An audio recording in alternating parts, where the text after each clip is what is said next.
ያሬድ እንግዲህ እስቲ ይሄን ጉዳይ ወደ ዓለም አቀፍ መድረክ ማምጣት የሚቻለው በምን ሁኔታ ነው? እንዴት ነው? ይሄ እውነት ለመናገር የጦር ወንጀል ነው።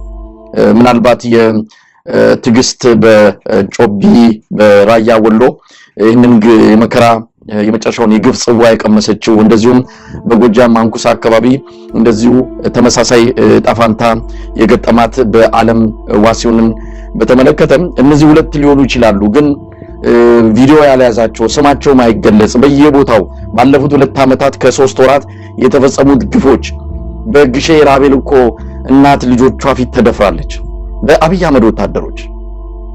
በደቡብ ጎንደር እስቴ አካባቢ ሁሉ ጊዜ ነው የምጠቅሰው፣ ሰሞኑን በተለይ በየጊዜው እያነሳው ትገኛለሁ። በአርሶ አደሮች 5 አርሶ አደሮች ማሳቸው ላይ ያሉ በአብይ አህመድ ወታደሮች ተገድለው ቆዳቸው ተገፎ አውላላ መንገድ ላይ ተጥሏል። መቀጣጫ እንዲሆናቸው ለሌሎች አርሶ አደሮች ተብሎ በወልዲያ የተማረከ አይደለም በሆስፒታል ሕክምና እየተከታተለ ያለ የፋኖ ታጋይ የመከላከያ የአብይ አህመድ ሰራዊት እዛ ወልዲያ ሆስፒታልን በተቆጣጠሩ ጊዜ መንገድ ላይ አውጥተውት በታንክ ጨፍልቀውት የተረፈውን አካሉን እንግዲህ ከታንክ የተረፈው አካሉ ምን አይነት ሊሆን እንደሚችል የሰው ዘር በሙሉ ሊረዳው ይችላል። ታንክን የሚያህል ያ ግዙፍ የጦር ተሽከርካሪ በአንድ ሰው ገላ ላይ አርፎ የሚተርፈው ምንድነው የሚለው ነገር እንግዲህ ህሊና ላለው እንተው። ያንን እንኳን ጭካኔያቸው ብዛት የጭካኔያቸው ጥግ ያንን በገመድ አስረው አስፋልት ላይ ሲጎትቱ እንደነበረ ያን ያየነው የሰማነው ጉዳይ ነው። እንዲህ አይነት ጭካኔ እየሰማን እንቅልፍ የምንተኛ ኢትዮጵያን አለም ማለት ነው። ለማንኛውም እሱ የኢትዮጵያን የቤት ስራ እንዳለ ሆኖ ይሄን ግፍ ግን ወደ ዓለም አቀፍ መድረክ እንዴት ነው ማምጣት የሚቻለው? እንዴት ነው ይሄንን ነገር ዘሄግ የጦር ወንጀል ፍርድ ቤት አቅርበን ድርጊቱን የፈጸሙት እንግዲህ ገለልተኛ አካላት ገብተው አጣርተው ይሄን የፈጸሙ አካላትን ለፍርድ ማቅረብ እንዲችሉ እንዴት ነው መደረግ ያለበት? የሰብአዊ መብት ድርጅቶች እና አምነስቲ ኢንተርናሽናል እና ሂውማን ራይትስ ዎች ሌሎችም አካላት የተባበሩት መንግስታት ድርጅት የሰብአዊ መብት መስሪያ ቤት ይህን ጉዳይ ብሎ የሚያጣራው እንዴት ብናደርግ ነው? እንዴት እነሱ በርን አንኳክተን እንግባ? እንደው ያሬድ ከነሱ ጋር ትቀራረባለህ፣ መድረኩን እንደው ታገኘዋለህ ብዬ ተስፋ አደርጋለሁና እንዴት ይሄ ነገር ወደ መድረኩ ይውጣ? ይሄ ብዙ ከባድ አይደለም መሳይ። ትልቁ ነገር በተቀናጀ ሁኔታ ይሄ ክስተት እየጠበቁ ስንደነግጥ ብቻ ወደ ዓለም አቀፍ ማህበረሰቡ ያመረቱን ነገር በተቀናጀ መንገድ በደንብ ስትራቴጂ ተነድፎበት እነማንን ነው ታርጌት ማድረግ ያለብን፣ በምን አይነት ቋንቋ ነው እነዚህ ሰዎች ኮሙኒኬት ማድረግ ያለብን፣ መረጃ ባለው ጉዳይ ላይ በተጠናከረ መንገድ መረጃዎችን አጠናክሮ የቪዲዮም የፎቶም መረጃዎች ይዞ የተባበሩት መንግስታት የሰብአዊ መብት ካውንስል ውስጥ ያሉ ቁልፍ የካውንስሉ ኮሚቴዎች የተለያየ አካላት አሉ። አድራሻቸው ምናቸው ክፍት ነው።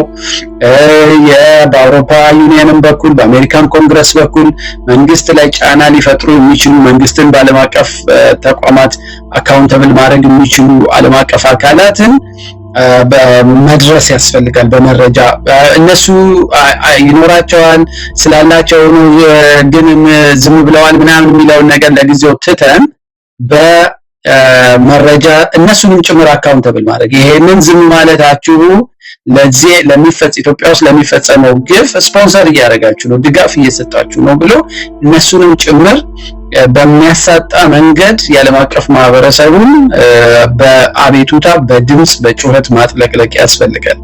ለዛ መድረኮቹ ብዙ አመቺ መድረኮች አሉ። በየመድረኮቹ አቅሙ ያለው በተለይ የዲያስፖራው አካል መረጃዎችን በአግባቡ ሰንዶ ሀገር ውስጥ ያሉ የሰብአዊ መብት ድርጅቶች ይህን መስራት የሚችሉበት ሁኔታ ላይ አይደለም ያሉት። መመርመር አይችሉም። በእነዚህ አካባቢዎች ላይ መንቀሳቀስ አይችሉም።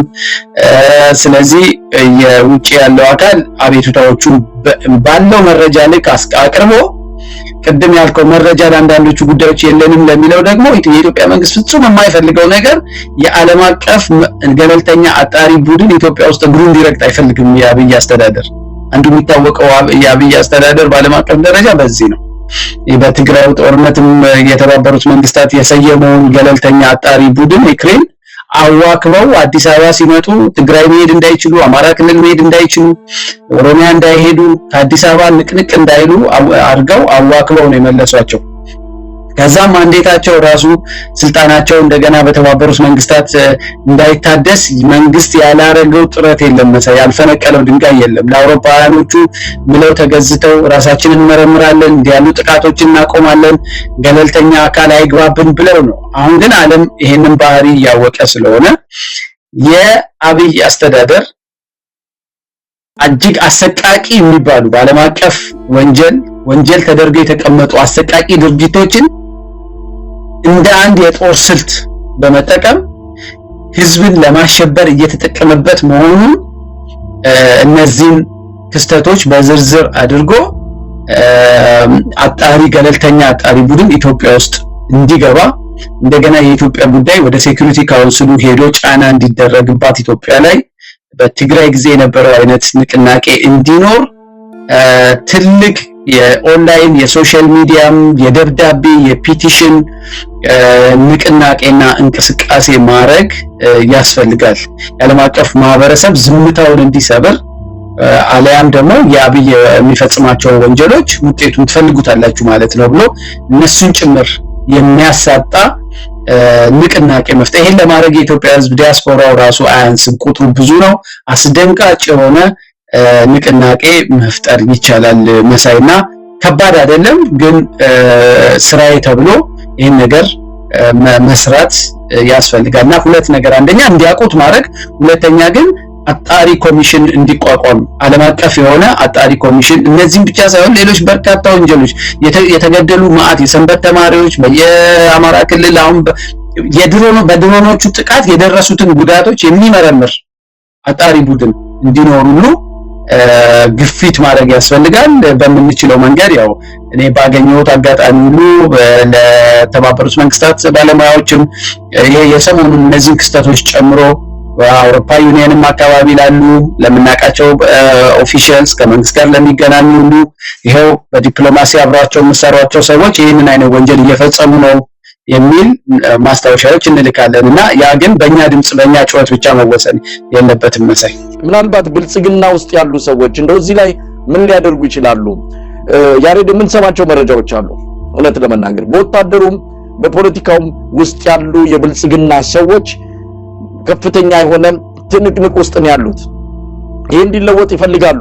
እንደው ያሬድ እንደ አንድ የሰብአዊ መብት ተሟጋች እንደ አንድ ኢትዮጵያዊ ምን ማለት ትችላለህ? በተለይ ብልጽግና ውስጥ ላሉ የፖለቲካና የደህንነትና የሚሊተሪ ሰዎች የምትለው ነገር ካለ? ቴንክ ዩ መሳይ። ከሱ በፊት አንድ ነገር ቅድም ስትናገርና ጥያቄም ውስጥ ሰምቼ መልስልሃለሁ እያልኩ የተውኩት ነገር እንዲህ አይነት አሰቃቂ የሆኑ ድርጊቶች ሲፈጸሙ እየወጡ ማስረጃ አምጡ፣ የውሸት ትርክት ነው ምናምን ለሚሉ የአገዛዙን የወንጀል ገበና ለመሸፈን ከላይታች ለሚሉ ሰዎች እኔ መልስ መስጠትም ጊዜ ማጥፋትም ያለብን አይመስለኝም። ለነሱ ማስረዳትም የለብንም። ሆነ ለመናገር እኔ እነሱን ለማሳመን አልደክምም። የአገዛዝ ስርዓቱ የሚፈጽማቸው ወንጀሎች እነሱ ለመደበቅ የሚሄዱበትን ርቀት እኔ እነሱን አንደኛ በቃ እነዚህ ሰዎች ሆም ብለው ነው እንደሚያደርጉት ነው የምገምተው።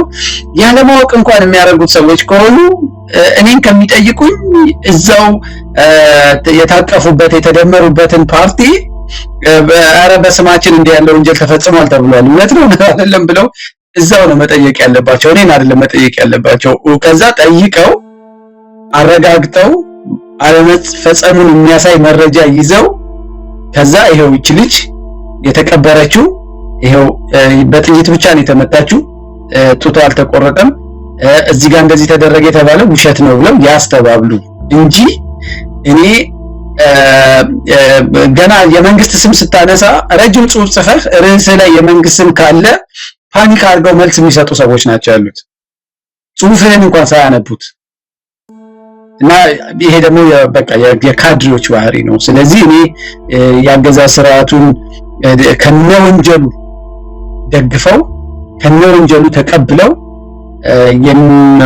አደባባይ ወጥተው የሚሞግቱ ሰዎች እዛ ጡት ከቆረጡ ሰዎች እኩል ለይቻላቸው። ስለዚህ ጡት ለቆረጠ ወታደር ምን መልስ ሰጠዋለሁ? አርጋል አላረክም ብዬ መሳይ። ስለዚህ ለነዚህ ሰዎች ለአንተም የምመክርህ you don't have to ጊዜ ማጣጥፋ አትድከም ለነሱ መልስ ለመስጠት። ይልቅ የማወቅ የሚገባው የኢትዮጵያ ሕዝብ ምን እየተፈጸመ እንደሆነ እንዲያውቅ ነው። እኔም አሁን ይህንን ስጽፍ በዚህ የዓለም አቀፍ ሕጎቹን ጠቅሼ የዚችን የእህታችንን አሰቃቂ አገዳደል ጠቅሼ ስጽፍ ዓላማዬ ሁለት ነው። አንደኛ ይህን ድርጊት የፈጸሙ ሰዎች የጊዜ ጉዳይ እንጂ ነገ የዓለም አቀፍ ፍርድ ቤት ይሁን በአገሪቷ ውስጥ ባለ ፍርድ ቤት በወንጀል ይጠየቃሉ። ልክ የደርግ ባለስልጣናት ከ17 ዓመት በኋላ ነው ፍርድ ቤት የቀረቡት። እንዲህ ያሉ ወንጀሎች በጊዜ እርዝመት የምታመልጥባቸው አይደለም። ማንማንን እስሩ ይምራል። ከቀበሌ ሹመኛ ከቀበሌ አብዮት ጥበቃ አንስቶ እስከ ከፍተኛ ሚኒስትሮች ናቸው ተሰብስበው እስር ቤት የገቡት። የቀበሌ ሹመኞች ሳይቀሩ በወንጀል ላይ ተሳትፈዋል የተባሉ ሰዎች፣ ወንጀሎች ይሸፍነዋል የተባሉ ሰዎች ብዙ ከ10 ዓመታት የወሰደውን የቀይ ሽብር ችሎት ለተከታተለ ሰው ጥሩ መማሪያ ነው። ስለዚህ ከእንዲህ ያለ ወንጀል ተጠያቂነት ማምለጥ አይቻልም እና ለነዚህ ሰዎች እኔ መልስ መስጠት የለብንም። ተከፋይ ለሆኑ የማህበረ ገጽ የብልጽግና ቲፎዞዎችም ለሆኑ በጣም የሚገርም ነው። በሚያሳዝን ሁኔታ ታዋቂ የምትላቸው ሰዎች ሁሉ የሆነ ነገር ተፈጸመ ሲባል ቶሎ ብለው በቃ መንግስትን ለማሳጣት ነው እንደዚህ ነው እያሉ የሚሰጡት ትንታኔ ሁሉ ነገ የሚሳቀቁበት እነሱ ብቻ ልጆቻቸው በእነሱ ላይ የሚያፍሩባቸው ይመስለኛል ይሄን ሲያዩ። ስለዚህ እኔ ለነሱ መልስ ለመስጠት መድከም የለብንም።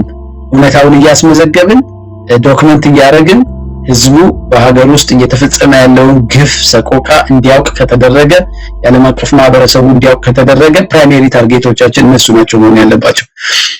ወደ ዋናው ጥያቄ ስመጣ እኔ የብልጽግና ስርዓት መሳይ በጣም በእርግጠኝነት የምነግርህ የጊዜ ጉዳይ ነው እንጂ አስቀያሚ በሆነ መንገድ ኢትዮጵያ ውስጥ ያለፉት ስርዓቶች ያገኙትን ያህል ወግ እንኳን በማያገኝ መንገድ ተዋርዶ ከስልጣን የሚለቅ ቢኖር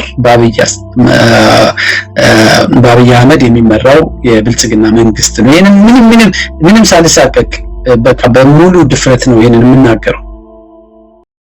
ግን በዚህ ወንጀል ውስጥ አብረው በወንጀል የምትሳተፈው በማድረግ ብቻ አይደለም፣ በመግደል ብቻ አይደለም። በሁለት መንገድ ወንጀልን ልትደግፍ ትችላለህ። አንደኛ የተፈጸመውን ወንጀል ለማስተባበል አደባባይ ወጥተህ ሽንጥን ገትረህ ቅድም እንዳልካቸው ሰዎች የቋጥ የባጡን እያወራህ ማስረጃ አምጡ እያልክ ለሰብአዊ መብት የሚጮሁ ሰዎችን እያዋከብክ ወንጀል ለመሸፈን የሚደክሙ ሰዎች የዚህ የሚፈጸሙት ሰቆቃዎች ሁሉ ተጠያቂዎች ናቸው። አብረው በታሪክም በሞራልም የኢትዮጵያ ሕዝብ ወደፊት በሚችለው መንገድ ሁሉ ይጠይቃቸዋል። የአገዛዝ ስርዓት ውስጥ ሆነው ስርዓቱን እያገለገሉ ይሄ ሁሉ ግፍ ሲፈጸም ምንም እንዳላየ እንዳልሰማ ሆነው የሲቪል ሰርቫንት ሆነህ በየትኛውም ስርዓት ውስጥ ልትሰራ ትችላለህ።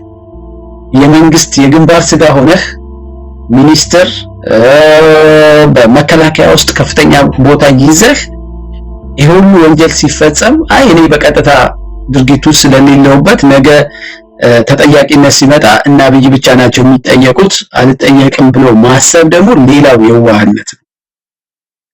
ሁለት አደጋ አለው።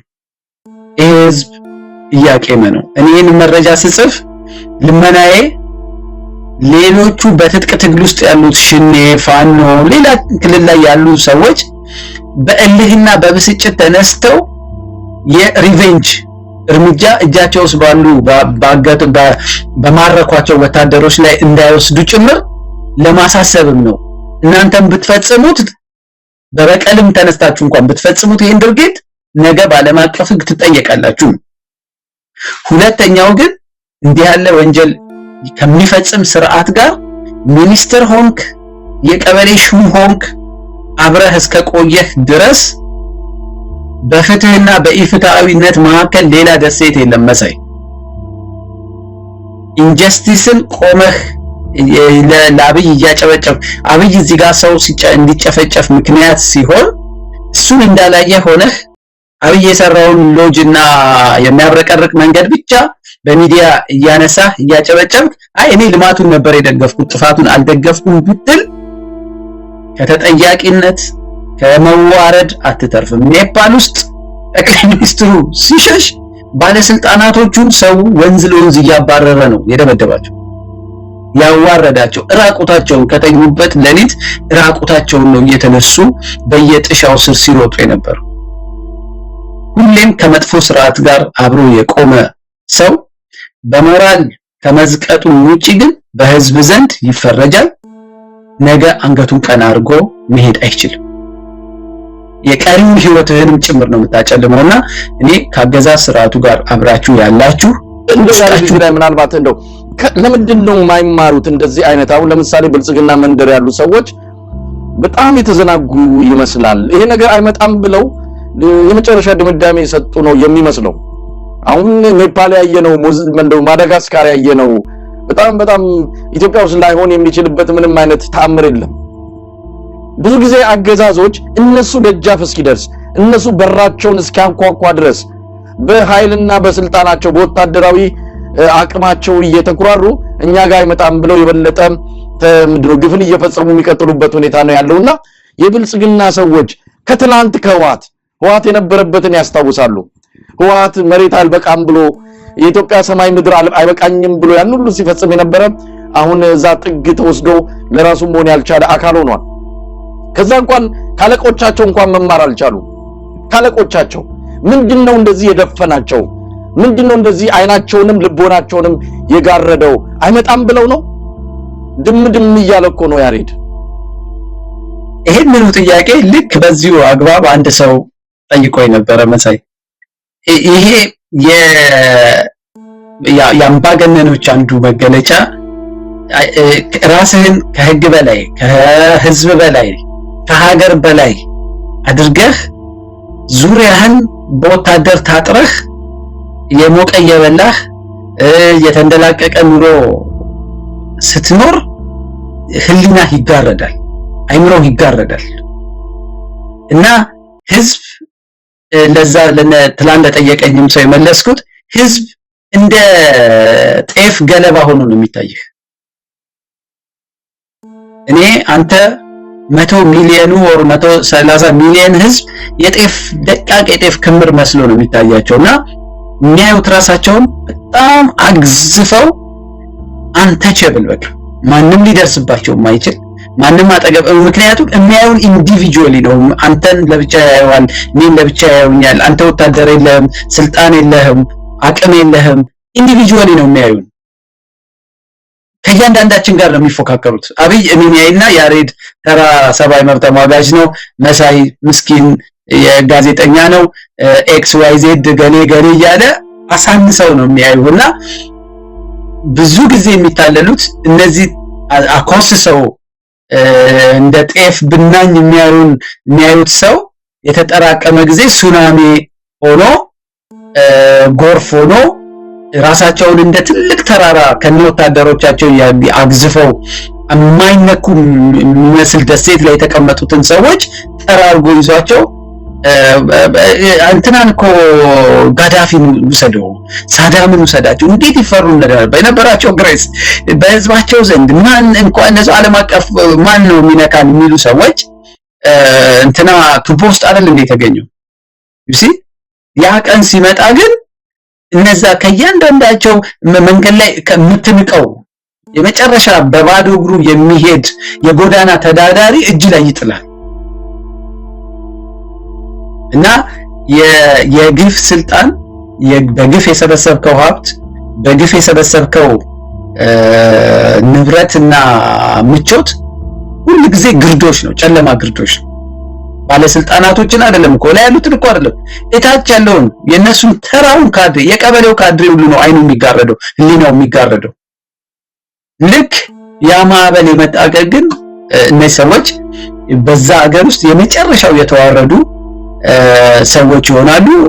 እድለኞቹ እስር ቤት ገብተው ቱታ ለብሰው ፍርድ ቤት ይቀርባሉ። እድል የሌላቸው ሰዎች እንደነ ጋዳፊ በየቱቦ ስር ተገለው በየሜዳው ይጣላሉ። እና ይሄ የአምባገነን ስልጣን ክፋቱ ሁሌ ግርዶሽ አለው፣ ይጋርዳል።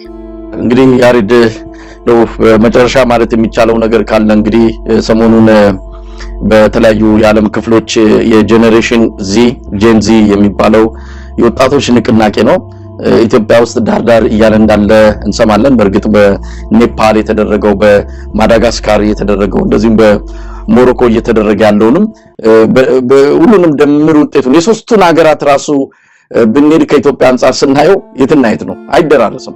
ሶስቱ ሀገራት ያለው ችግር ከኢትዮጵያ አንፃር ኢምንት ናቸው። እንደውም የሶስቱም ድምር ከኢትዮጵያ አንፃር ላየሰው የነዚህ ሀገራት ጥያቄ የቅንጦት ሁሉ ሊመስለው ይችላል። የኢትዮጵያ የተለየ ነው። እኔ ምድር ላይ ምናልባትም በዚህ ወቅት ላይ እንዲህ አይነት የመከራ እንዲህ አይነት የሲኦል ህይወት እየመራ ያለ ህዝብና ሀገር ካለ ኢትዮጵያና የኢትዮጵያ ህዝብ ነው። ግን የተወሰነ ምልክቶች እያየን ነው። አብይ አህመድ ተዘናግቷል። አዲስ አበባ ብቻ እንደው ሰላም ስለሆነ አዲስ አበባ ብቻ ቦግብልጭ የሚል አምፖል ስላለ ኢትዮጵያ ሰላም ልትመስል ትችላለች። ኢትዮጵያ ሰላም የምትመስለው በኢትዮጵያ ቴሌቪዥን በፋናና በመንግስት በሚቆጣጠራቸው ሚዲያዎች ነው። በተረፈ ህዝባዊ ቢተኝነት፣ ስርዓት አልበኝነት በቃ እንደ ሀገር መቆም የማንችልባቸው ብዙ መገለጫዎች እዚህም እዚያም በርክተው ነው ያሉት። እንግዲህ ያሬድ በመጨረሻ ምን ማለት ይቻላል? በሰፊው በእያንዳንዱ ጉዳይ ወደፊት ካንተ ጋር እንገናኛለን፣ ከሌሎች ባለሙያዎች ጋር እንወያያለን። ኢትዮጵያ አጣብቂኝ ውስጥ ነው ያለችው። እንደውም መክፈል አልቻለችም። ኢኮኖሚው ደቋል። ምናልባትም ከህዝባዊ ትግሉ ከተለያዩ ነገሮች ቀድሞ የኢኮኖሚው ጉዳይ ይህን አገዛዝ ሊያሽመደምደውና ከስልጣን ሊያስወግደው ይችላል። ለአብይ አህመድ አገዛዝ መጪው ጊዜ ጨለማ ነው። ነገር ግን እያንዳንዷ ቀን ዋጋ እየከፈልን ነው። በሰው ህይወት፣ በኢኮኖሚ፣ በሀገር ደረጃ ዋጋ እየከፈልን ነውና እንደው ያሬድ በመጨረሻ ምን ማለት ትችላለህ? እንደው አጠቅለል ያለ ሐሳብ ስጠንና ለሌላ ጊዜ ቀጠሮ ይዘን እንሰናበት። የዚህ የጄኔሬሽን ዚ ወይም የዚህ የድህረ መረብ ትውልድ የሚባለው የኢንተርኔት ከተፈጠረ በኋላ የተወለዱ ወጣቶች ንቅናቄ የዛሬ ሳምንትም ቅዳሜ ዕለት ጽፌበታለሁ። በተለያዩ የዓለም ሀገሮች በተለይ ኤዥያ እና ከቀደም እየጠቀስነው የነበረው ኔፓል ላይ፣ ኤኳዶር፣ እነዚህ የተለያዩ ሀገሮች ላይ እያለ ወደ ሞሮኮ ደርሶ ከዛ ኬንያንም አዳርሷል። አሁን ደግሞ በዚህ ሳምንት ያየነው ነገር ትልቅ ንቅናቄ ነው። ይሄ ለምሳሌ የማዳጋስካሩን ያየን እንደሆነ የመብራትና ውሃ እየተቆራረጠብን ተቸግረናል፣ አልፎ አልፎ ኢንተርኔት የሚቋረጣል ያሉ የተቆጡ ወጣቶች ናቸው። እና እንዳልከው ይሄ ጥያቄ ኢትዮጵያ ውስጥ ቅንጦት ነው። ኢትዮጵያ ውስጥ መብራትና ውሃ አይደለም ቤታቸው የፈረሰባቸው በሚሊዮኖች የሚቆጠሩ ወጣቶች ያሉበት ነው። በፕሮፌሰር ብርሃኑ የሚመራው ትምህርት ሚኒስቴር የወደፊት ዕጣ ፈንታቸውን የቀጠፈባቸው ተማሪዎች ቁጥር 580 ሺህ አስፈትኖ 40 ሺህ አሳልፍ ያለው ያለ የተሳለቀበት ሁኔታ ይሄ ሌላ አንድ አሰቃቂ የወጣቱን ዕጣ ፈንታ ተስፋ የቀጠፈ ነው። ኢትዮጵያ ውስጥ ለአንሳ ካልክ ቆይቷል። የጄኔሬሽን ዚ ሙቭመንት ለማንሳት ኢትዮጵያ ውስጥ ከመቶ በላይ ምክንያቶች እኔ እዚሁ በ30 ደቂቃ ውስጥ 100 ምክንያቶች በበቂ ማስረጃ ልዘረዝርልህ እችላለሁ። ከኑሮ ውድነቱ አንስቶ እስከ ሰላም መታጣት እና የፖለቲካ ቁርሾ የተፈጠሩትን ችግሮች በጠቅላላ በመዘርዘርና ከሌሎቹ ሀገሮች ኢትዮጵያን የሚለያት ምንድነው? ሌሎቹ ሀገሮች ውስጥ የትጥቅ ትግል የለም። ቀጥታ ወጣቱን የተነሱ ኢትዮጵያ ውስጥ ጄኔሬሽን ዚ ከምንለው ግማሹ ታጥቆ ከመንግስት ጋር ጉሮሮ ለጉሮሮ ተናንቋል። ኦሮሚያ ክልል፣ አማራ ክልል፣ ትግራይ በቋፍ ነው ተፋጧል። በየቦታው የታጠቀ ኢትዮጵያ ውስጥ ሌላው ዓለም ላይ ይሄ ጄኔሬሽን ዜድ ቴክኖሎጂ ኢንተርኔት ብቻ ነው የታጠቀው። ኢትዮጵያ ውስጥ ግን ኢንተርኔትም የታጠቀ መሳሪያም ታጥቆ እየተፋለመ ያለ። አሁን መሳሪያ የታጠቀው ቆይቷል ትጥቁን ከጀመረ። የቀረው ኢንተርኔቱን የያዘው ሰላማዊው የጄኔሬሽን ዚ አካል ነው። እሱ እኔ የአጭር ጊዜ ሁኔታ ይመስለኛል። የፈለገ ማህበረሰቡ ተከፋፍሏል ብንል፣ የፈለገ የኢትዮጵያ ሕዝብ አንድ ላይ አይቆምም ብያሉ የአገዛዝ ስርዓቱን ሰዎች አንዳንድ ልሂቃንም ሊያጣጥሉት ሊሳለቁበት ቢፈልጉም ለኔ ብዙ ምልክቶች እየታዩ ነው። የዶክተሮቹ ጥያቄ ብሔር ሃይማኖት ሳይወክላቸው አሁን በአንዳንድ ክልሎች ውስጥ እየታዩ ያሉት ጥያቄዎች እነዚህ ምልክቶች ናቸው፣ ሲምፕተሞች ናቸው። የጊዜ ጉዳይ ነው። ኢትዮጵያ ውስጥ የጄኔሬሽን ዚ ሰላማዊው እንቅስቃሴ የጦር እንቅስቃሴ ኦልሬዲ አክቲቭ ነው፣ ወጣቶች ናቸው እየተዋጉ ያሉት። የሰላማዊው እንቅስቃሴ የጀመረ ቀን ግን ቀደም እንዳልኩህ እንደ ኔፓል እንደ ማዳጋስካር ባለስልጣናት የእነሱ ያገኙትን ያህል እድል እንኳን የብልጽግና ሹማምንት የሚያገኙ አይመስለኝም። መሰለኝ ያሬድ፣ በዚህ በጄኔሬሽን ዚ ዙሪያ ብዙ ሐሳብ እንዳለ ለኢትዮጵያን የሚጠቅም ከኢትዮጵያ ነባራዊ ሁኔታ ኢትዮጵያ ካለችበት አጠቃላይ ሁኔታ አንፃር ይሄ የጄኔሬሽን ዚ የወጣቱ ትውልድ ነው። በነገራችን ላይ ትላንት የተፈጠረውና አሁንም የወጣቱን እድል ዕጣ ፈንታ ጨምድዶ የያዘው የራሳቸውን ህይወት ነው። ምንም የራሳቸውን ህይወት የተሻገሩ ህይወታቸውን ያሳለፉ እድሜ ዘመናቸውን የተሻገሩ ሰዎች የመጪውንም ትውልድ ህይወት ለማቀንጨርና በከፍተኛ አደጋው ስለመክተት እንደው ቀን ከሌሊት የሚሰሩ ኃይሎች አሉ። እነሱን ለመዋጋት የተጀመረ ዘመቻ ነው። ኢትዮጵያ ውስጥ ይሄ ነገር ነው ያለው። እኛን ጨምሮ እኔም አንተም እንደው የነገው ትውልድ ነን ብለን ራሳችንን መግለጽ አንችልም። የነገው ትውልድ እድሜው ከ20 ዓመት ምናልባትም ከ5 ዓመት በታች የሆነ ነው። የነገውን እድል ዕጣ ፈንታ እያበላሽንበት ነው እኔም አንተም። ስለዚህ ነገ ከሚበላሽበት ዛሬ መታገል አለበት፣ ግዴታው ነው። ዛሬ በአማራ ክልል አንደኛ ክፍል የሚገባ ሰው እድሜው 10 ዓመት ሊሆን ይችላል እኮ በጦርነቱ ምክንያት ማትሪክስ ሲወስድ ምናልባትም የሥራ ኃላፊነት ወይም ደግሞ ትዳር የሚይዝበት ጊዜ ሊሆን ይችላል እኮ የ12ኛ ክፍልን ሲያጠናቅቅ። ይሄ ሁሉ የሆነው በእኛ ምክንያት ነው። ስለዚህ ጄኔሬሽን ዚ የምርጫ ጉዳይ አይደለም፣ የህልውና ጉዳይ ነው። ኢትዮጵያ ውስጥ መግባቱ አይቀርም ወደድንም ጠላንም። ስለዚህ ያሬድ በዚህ ጉዳይ ላይ ብዙ ነገሮችን እየጻፍክ ነው፣ ብዙ ነገሮችን ግንዛቤ እያስጨበጥክ ነው። በጄኔሬሽን ዚ እየተካሄደ ባለው ህዝባዊ ንቅናቄ ኢትዮጵያ ዳር እያለ ነው። ሆሳና ሰምተናል። አጀንዳው ምንም ይሁን በሲዳማ ክልል ወጥቷል መምህራን ነዋሪው። አፋር ክልል ላይ ጥያቄው ሌላ ቢሆንም ወጥተዋል። ትግራይም በተመሳሳይ ቡታጅራም ነበረ። ይሄ በተለያዩ የኢትዮጵያ አካባቢዎች እንደሚቀጣጠል ምንም ጥርጥር የለውም። ስለዚህ መጠነ ሰፊ የሆነ የህዝባዊ ቢተኝነት ኢትዮጵያ ላይ እየመጣ እንዳለ እንደው እያሸተተን እየተረዳን ነው ያለነው። በዚህ ጉዳይ ላይ ሰፊ ቆይታ እንደሚኖረን ተስፋ አድርጋለሁ። ምናልባት የምትጨምረው የምትለው ካለ እድሉን ልስጥና ዝግጅታችንን እናበቃለን። እሺ፣ አመሰግናለሁ መሳይ። እኔ የመጨረሻ ነገር የምለው የኢትዮጵያ ውስጥ ለውጥን በትጥቅ ትግል ብቻ መጠበቅ ልክ አይደለም። አንድ ሁለተኛ ነገር የሰላማዊ ትግል ኢትዮጵያ ውስጥ እንደማይቻል እንዲህ ያሉ ንቅናቄዎች ማድረግ እንደማይቻል የሚያስቡ ሰዎች ቆም ብለው እንዲያስቡ ነው። ይሄ ራስን መስደብ ነው። በነገራችን ላይ እኛ የኢትዮጵያ ወጣት ከኬንያ ወጣት ያነሰ ነው። የኢትዮጵያ ወጣት ከማዳጋስካር ወጣት በግንዛቤ በእውቀት በመተባበር ያነሰ ነው፣ የተዋረደ ነው። ከኔፓል ወጣት ያነሰ ነው ብለህ ካልደመደምክ በስተቀር እንዲህ አይነት ስልጡን የሆነ የዜግነት ልክህን የምታሳይበት የሰውነት ልክህን የምታሳይበት ግፍን እምቢኝ ብለህ ከግፍ በተቃራኒ የምትቆምበት ፍጹም ስልጡን የሆነ ሰላማዊ ነገር ስለሆነ እኔ ኢትዮጵያ ውስጥ ህዝባዊ እምቢተኝነት መነሳት የሚችልበት ብዙ በቂ መሰረትና አቅም አለ። የተነሳምለት ደግሞ የአገዛዝ ስርዓቱ በትጥቅ ትግል ከፈጀው በጣም አስደማሚ በሆነ ሁኔታ በአጭር ጊዜ ውስጥ ኢትዮጵያ ውስጥ ስርዓት ለውጦ ህዝብን የሚያከብር ሰብአዊ መብትን የሚያከብር ዜጎችን በዜግነታቸው የሚያይ ሁሉንም እኩል የሚያስተናግድ ዲሞክራሲያዊ የሆነ ስርዓት ሊመጣ የሚችልበት እድል ሰፊ ነው ብዬ ነው የማስበውና ጨለምተኛ የሆነ ምልከታ ያላችሁ በተለይ ምሁራን ትውልዱን በራሳችሁ እድሜ ቀልዳችሁ በራሳችሁ እድሜ ተጫውታችሁ እናንተም ተነጣፊ ለግፈኞች ተነጣፊ ምንጣፍ አርጋችሁ ራሳችሁን እንደገና ትውልዱን ገባሪ ትውልድ ለመጣው ስርዓት ለግፈኞች ገባሪ ትውልድ የአገሪቷ እንዲኖራት እና በዛው እንዲቀጥል ማድረግ ሌላው የግፍ ነውና ቆም ብለው እንዲያስቡም ለነሱም ማሳሰብ ፈልጋለሁ። አመሰግናለሁ። ያሬድ በጣም አመሰግናለሁ። አብረን ስለቆየ እግዚአብሔር ይስጥልኝ። እግዚአብሔር ይስጥልኝ መሳይ። እኔም አመሰግናለሁ።